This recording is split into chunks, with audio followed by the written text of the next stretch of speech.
Teman-teman, balik lagi channel Prime Asia sama Andi, dan ini adalah QJ Motor AX180 atau Viento. Kita bakalan bongkar hari ini, nggak pakai lama. Jangan lupa komen, share yang banyak, dan juga subscribe. Nantikan videonya.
Teman-teman, kita udah telanjangin Viento. Tapi seperti biasa, channel endorsan dari Widget Fire stabilizer aki. Ini pasangnya gampang banget, tinggal di plus minus akinya si Viento. Posisi di sini, cold cramping ampere bakalan langsung naik signifikan dan hambatan dalam bakalan mengecil. Nah, itu supply daya lebih cepet, ngecas lebih cepet, sama semua kelistrikan, sensor-sensor bakalan bekerja lebih optimal. Lag time baca data juga bakalan berkurang. Itu yang bakalan berasa RPM tarikan di bawah bakalan jauh lebih jengat lagi. Padahal ini udah 175,9 cc ya. Kalau di atas kertas masuk 180, bawahnya udah enak banget. Pakai Widget Fire jauh lebih enak. Semua kelistrikan optimal. Langsung lah kita ngomongin rangka dulu nih. Tapi paling gampang memang cek ketebalan cat. Usap-usap dulu nih, ada debunya soalnya. 20, 30, 40, 40-nya 40 kecil juga, 42, 43. Kalau bagian sini gimana? Iya bener, 30, 32. Mana lagi nih? Bawah ya. Bagus banget ya.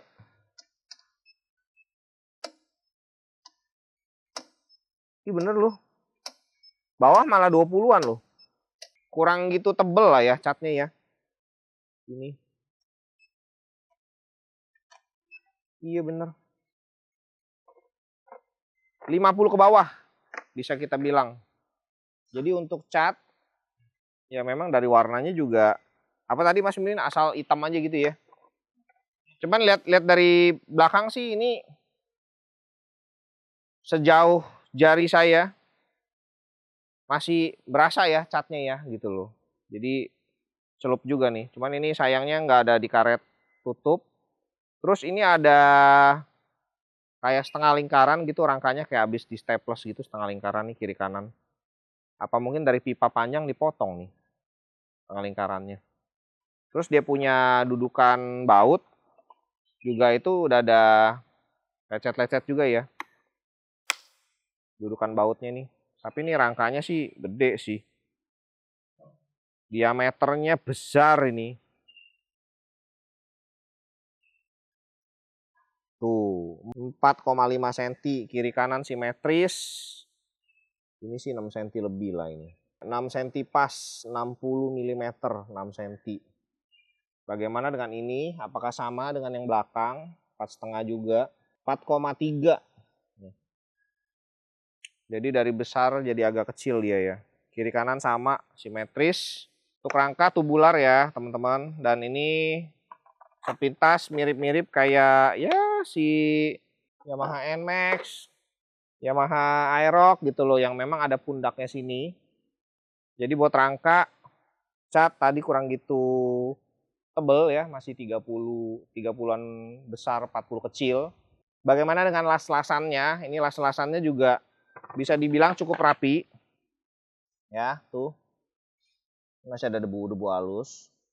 Sedikit silikat, teman-teman. Yang penting tuh nggak ada itu ya, cipratan atau tai unlast tuh nggak ada dia nih. Rapi lah ini. Walaupun nggak kayak yang produksi India kan, itu kan totalannya tebal banget ya. Ini enggak lah. Tangki besar, 10 liter.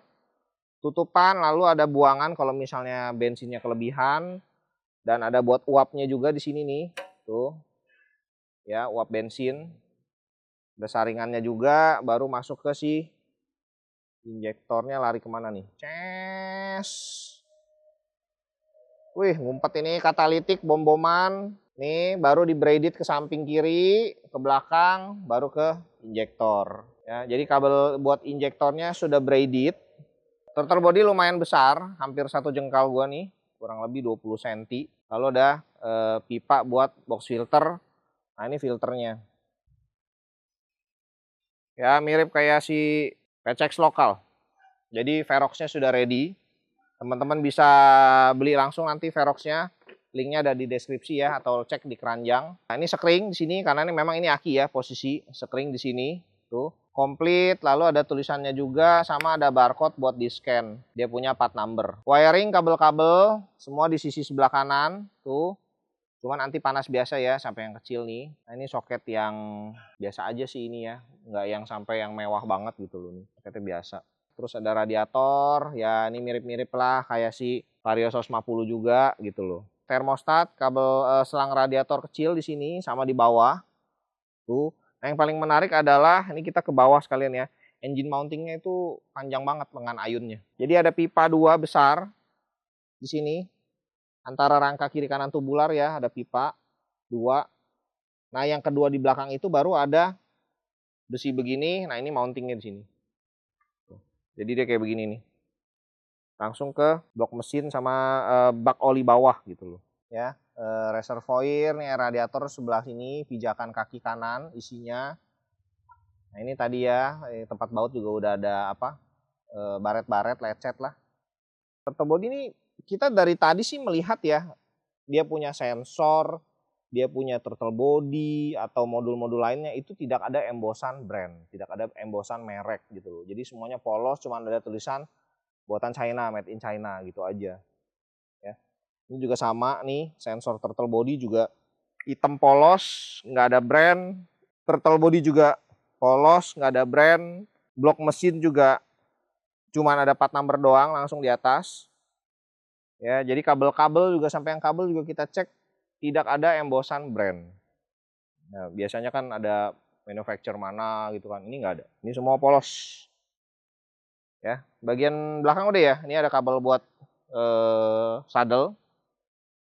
Terus bedanya yang kita punya ini versi CBS ya. Kalau yang ABS itu dia ada subtanknya. Ini polos aja nih. Dan ini juga nggak bisa karena nggak ada subtank, jadi kan nggak bisa diatur tuh tekanannya. Tapi ini ada buat pairnya nih, bisa nih 3 doang ya, kecil banget ya. 1, 2, 3. Bisa di setel 3. Sekalian ngomongin bagian belakang ya, biar habis ya. Dia punya rem itu belakang 2 piston, nggak ada embosan brand juga di piston kalipernya. 2, depan 1. Kebalik ya, biasanya yang depan 2, belakang 1, ini malah belakang 2. Mungkin biar ngeremnya lebih mantap karena memang cc-nya besar, torsinya besar juga. Dan dia punya piringannya 20-an senti ini. 21 cm, depan 22. Bannya dapatnya CST ya. Yang gue suka adalah peleknya sih, walaupun memang nggak ada brand embosan biasa, ada NK atau Kemco, ini nggak ada, polos aja. Semua nggak ada brand, polosan. Jadi kalau kita lihat sebelah kiri ini bolong, jadi bisa dimodifikasi pakai tromol atau kampas rem yang gede tuh.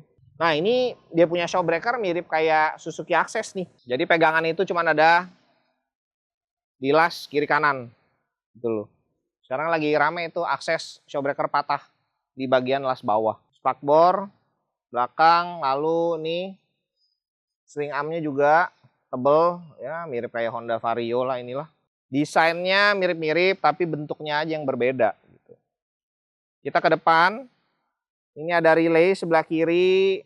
Ini kiprok ECU menjadi satu ya ini ya. Sebelah kiri ini bukan ECU ya Mas Mimin. Immobilizer kunci kontak. Nih. Dan ini kontaknya juga luar biasa panjang ke belakang, langsung nempel sama si modul CBS. Menariknya adalah ini sudah ada minyak rem. Di modul CBS-nya ada lagi tambahan minyak. Nah ini mungkin pengaman biar kalau misalnya lagi turunan, remnya udah memuai, udah olinya udah panas tuh gimana, ini buat pengamannya nih. Cadangan minyak biar nggak blong tuh. Karena memang torsinya luar biasa besar ya ini motor. Komstir cakep, halus, mirip kayak si Honda. Tudung-tudungan kabel nih, soket-soket di sini ngumpul semua, lalu ada chassis lebih buat tameng depan sama lampu. Dan seperti biasa, motor buatan China atau Tiongkok, balik lagi ya, bagian ini fitur yang nggak bisa hilang. Jadi kalau misalnya mau dicabut, harus copot sih garpunya dulu nih. Repot amat ya. Padahal kalau kita bisa copot, ini lihatnya bakalan lebih enak sih. Dia punya stangnya juga tancap, gede ya, kunci L. Tanknya 10 liter, ada sensor di standar samping. Mesin mati, walaupun tadi gue coba mesinnya agak lama ya matinya. Biasa kan kalau motor Jepang tuh cetek langsung mati, ini tek, deng gitu. Jadi dia ada jeda untuk matiin mesin. Rangka bagian depan ternyata tuh dia kan ada colokan kayak U ya gitu ya di sini nih. Cuman dia lasnya itu cuma di kiri kanan, nggak sampai atas gitu. Jadi atasnya ini bolong. Kita bisa lihat ke bawah gitu loh nih. Atas kiri kanan ini bolong. Klakson di bawah nih. Tuh. Depan kiri pas di bawah si kotak amunisi ini. Ini kalau zaman Perang Dunia Kedua nih pelurunya kayak begini nih, taruh di pinggang. Ini OBD di sini dekat aki nih, ya ada tutupannya juga. Lalu ini entah fitur apa ya, tapi ini selang radiator sih. Apakah ada cipratan cairan radiator atau bagaimana? Karena kayak jamuran gitu. Tapi dipakein tangan sih hilang sih. Sini doang nih, bagian sini, yang kayak jamuran ya. Grounding ada di sini posisinya. Bodi gimana Mas Mimin? Bodi cukup tebal ya. Karena lihat dari catnya sih ini tebal. Bodi cukup tebal, lalu dia juga baut-bautnya nggak pelit. Ya kualitas catnya bagus betul. Kayak airbrushan ini nih, bengkel modifikasi nih. Tebal. Sadel cukup empuk. Empuk buat si rider, kalau boncengannya sih capek ya karena kecil banget di belakang. Modul yang buat casan tuh kalau nggak ditelanjangin dibongkar kan nggak ketahuan ya. Ini begitu dibuka, buset panjang bener tuh. Handphone colok masuk, besar. iPhone 17 Pro Max muat ini, besar. Nah ini colokannya langsung, ada Type C sama USB-A juga. Mesin 1 silinder, 4 katup, DOAC, liquid cooled, ada air radiatornya, kapasitas 175,9 cc, masuk ke 180, tenaga maksimal ada di 13,5 kW atau 18 PS atau HP pada RPM 8500. Torsi maksimalnya ada di 15 Nm pada RPM 6500. Shock breaker depan teleskopik, belakang juga teleskopik coil spring oil. Lalu untuk ban ring 14, depan 100/80, belakang 120/70. Dis depannya 23 cm, dis belakang 22 cm. Lalu buat dimensinya itu ada 1,9 meter, tinggi jok 75,5 cm dan ground clearance 14,5 cm. Dengan berat kotor 127 kilo. Ada yang unik selama dibongkar? Ya, baut-baut semua masih baut plus biasa ya. Oh, bodi plastik ke sini. Ke bodi rangka pakai bintang ya. Kalau tadi bodi kita pegang itu semua plus, baut plus. Oke, untuk QJ motor AX180 atau Viento tipe CBS yang kita udah bongkar telanjangin, itu harga di 33 juta kurang dikit. On the road Jakarta itu harga yang direkomendasikan. Kalau tipe ABS itu 36 juta kurang dikit, itu harga yang direkomendasikan. Mungkin ada diskon segala macam, bisa langsung ke QJ Motor deket Jalan Panjang sana ya. Alamat lengkap sama PIC kontak ada di deskripsi. Thank you teman-teman udah nonton. Jangan lupa komen, share yang banyak dan juga subscribe. Nyalain loncengnya, nantikan video kita berikutnya bongkar motor QJ lainnya.